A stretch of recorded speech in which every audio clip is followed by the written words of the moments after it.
ავტოსაგზაო შემთხვევის შედეგად 2 ადამიანი დაშავდა, მათ შორის ერთი მცირეწლოვანი ბავშვია. შემთხვევა დღეს 12 საათისთვის თბილისის ენაკი ლესელიძის ავტომაგისტრალის გორის მონაკვეთზე მოხდა. საჯარიმო სამსახურის წარმომადგენლის ინფორმაციით, ძღოლ საჭესთან ჩაეძინა და ავტომანქანა გზის სავალი ნაწილიდან გადავარდა. შემთხვევის ადგილზე საპატრულო პოლიციის რამდენიმე ეკიპაჟი იყო მობილიზებული. შინაგან საქმეთა სამინისტროს პრესსამსახურის ინფორმაციით, ძიება 276 მუხლის პირველი ნაწილით მიმდინარეობს, რაც ჯამთელობის ნაკლებად მძიმე დაზიანებას გულისხმობს. დაშავებულების სასწრაფო დახმარების ბრიგადა მცირედი მოტეხილობით გორმეთში გადაიყვანა.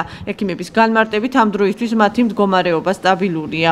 დამაყალბილებელი არა უშვებს. რა დაზიანებები? დაზიანებები არა, ზედაპირულები აქვს. ერთი ქალბატონია მარტო მოტეხილობით. ზოგს არა დაზიანებები საერთოდ. ერთ საათ დაზიანება. ჩამეძინა მძღოლი იძახის მე ავარდა ესე და წამოვიდეს სასოფლო წაიყვანეს. ჩვენ რომ მოვედი სასოფლო დასრულდა. შემოვიდა და გამოვიდა.